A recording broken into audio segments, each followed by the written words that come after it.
Hey, ESL 106. I want to talk with you a little bit today about Skill 7. We're in Module 7, and we're looking here at inferences. This is a really interesting skill. It gets us to ask some different kinds of questions about the text we're reading, and it gets us to notice things that are a little more subtle, a little more implicit, that are inferred in our text. So I want you to open your book, page 150, and we'll take a look together at some examples so that I can show you what I mean by looking for inferences. Page 150, I'll pull up this slide. Let's see if I can do that. Here we go. Taking a look at Skill 7, asking about making inferences. Let me give you an example of an inference. If you were to look at this picture, what can you infer from this picture just looking at the clues that you have in front of you? So you might say you can see that there's been an accident. You can see that emergency vehicles are on the scene. You might infer that someone's been hurt. It looks serious. You might infer, although we don't know, that the driver was going very fast in order to do this to the vehicle. You're making inferences about what might have happened before this, what caused this scene, this situation. Here, look at this picture, another picture that you can make some inferences about. What can you infer from this? You might say, oh, they're definitely in love. This is a couple. There's romance in the air as you look at this picture. So you're able to take a look and to make some inferences. Guys, you also were reading the story, The Circuit. And this was your assignment to read over spring break. And I was asking you to make some inferences there. I was asking you to tell me about Panchito's father, his mother. What can you infer about them based on the description you see in the story? What can you infer about the family? Are they poor? There are some clues that tell us they don't have a lot of money. Are they rich? There are other clues that tell us they're very happy and supportive of each other. And I guess that's what I was pushing towards with the question about being rich. Why is this story called The Circuit?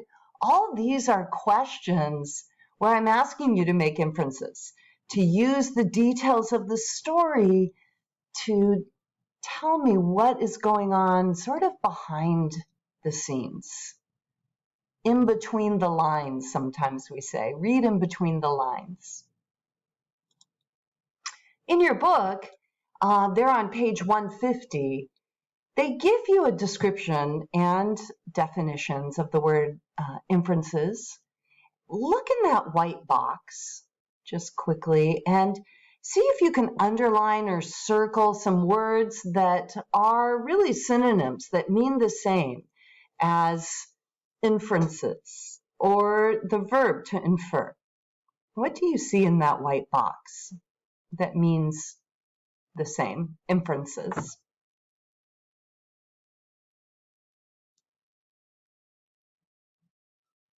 So hopefully you were able to see some of these words, and feel free to pause this video and do your own reading. But I can see in the box they talk about implications or implied, right? The meaning, the facts and ideas are implied. That's the idea of inferred. They talk about conclusions, or we can conclude something. And they talk about suggestions. And all of these have a similar meaning to the idea of inferences. They also use this word implicit or explicit, right? And that's similar to these words indirect, or direct. So inferences are those things that are implicit, that are indirect, that are implied. So here, let's practice. Take a look on page 150 and look at these paragraphs. Page 150, page 151, there are 3 paragraphs all about this idea of crowdsourcing. So take a look at the paragraphs and tell me, what is crowdsourcing? Is there a definition there for you? And is the writer positive or negative about crowdsourcing? What do you see inferred? What words help you infer that the writer is positive or the writer is negative? Feel free to pause here as we go ahead. So I can see in sentence 1, in that on page 150, I get a definition, right? They give me my first sort of clue about the meaning of the word crowdsourcing when the writer says it's derived from a combination of crowd and outsourcing. Outsourcing meaning to give out jobs. It's a relatively new buzzword. And then, as you can see, the writer goes on to really give me a definition from the dictionary. And I put the definition here in red: the act of giving tasks to a large group of people or to the general public, for example, by asking for help on the internet, rather than having tasks done within a company by employees. So that part is important. It's a business term, right? We really are talking about business here. But my second question, is the writer positive or negative about crowdsourcing? And I wonder where you found some clues that were positive or negative. You'll have to move on to page 151 to find them. So hopefully you're able to see here in sentence 4. It's sentence 4. All of these words are used that really give us the idea of a positive opinion about crowdsourcing. The writer uses these words: powerful and effective, large and flexible, talks about saving time and money. All those words in sentence 4 tell me this writer is hopeful, is positive about crowdsourcing. So your book says there at the bottom of page 151, in order to make inferences, in order to read between the lines, you need to pay attention and ask, why is this information included? Right? Maybe you asked, why is this detailed description about Panchito's father and his car? Why is all that given in the story? Right? How does this information connect back to the main idea of the article? And is this giving me a positive or a negative view, perspective on the topic? So keep alert to these kinds of questions. As you read a story, as you read an article, you're really trying to understand the writer's intent. Is the writer trying to give me a certain idea with these details, with this information? And here, we're going to do a practice together. So turn the page, take a look at skill practice 1. It's a good example of where we can do some inferences. Take a look quickly at this paragraph and tell me, what is this paragraph about? What's the topic? What's the main idea? If you want to pause here, it's a good idea. I'm going to keep moving. So you can see, hopefully, that this is a paragraph about Wikipedia. They talk first about wikis, but they dive into this main idea, which is Wikipedia is a really successful example of crowdsourcing. We're still talking about crowdsourcing. And they wrote this paragraph to give us an example of crowdsourcing information online. It's all about Wikipedia. But then they go on to ask some questions. And each of these questions, number 1, 2, 3, you have to tell me, what can I infer by this part of the paragraph?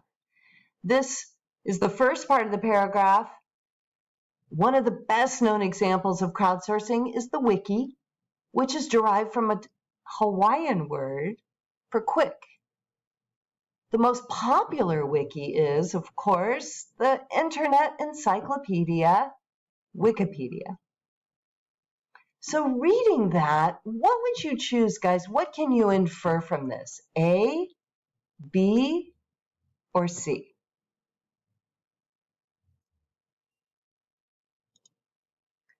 I chose C. And the reason I chose C, see if I can move this picture. Here we go. The reason I chose C is because it says the writer assumes that readers are familiar with Wikipedia. I chose that because of this phrase, of course. When the writer said the most popular wiki is, of course, the Internet Encyclopedia, Wikipedia, that phrase told me that the writer assumes I know what Wikipedia is, assumes that it's popular and well-known. C is probably my best inference for that sentence. Let's do another one. Let's do number 2. Number 2 says the goal of the site is to allow free worldwide access to massive amounts of data and information. Contributors never receive compensation, regardless of how much they write or how popular their articles become. So guys, can you tell me, what can you infer from those 2 sentences, A, B, or C? What would you choose? I chose A. Wikipedia is not a for-profit business. It's a non-profit, right? It's not a business. There's no money being made. I know this because of these clues. We get free worldwide access. Contributors never receive compensation. So based on those 2 clues, I'm going to assume it's not a website that's for profit.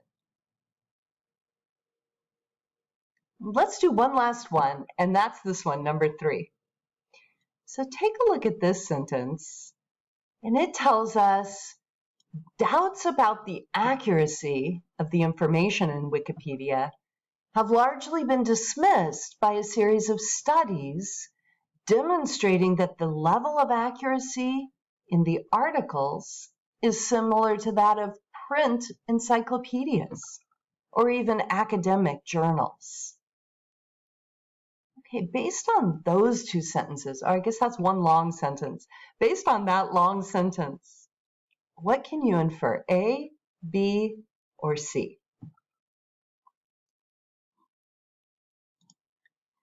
I'm running out of time, so I'm going to move quickly. I chose B.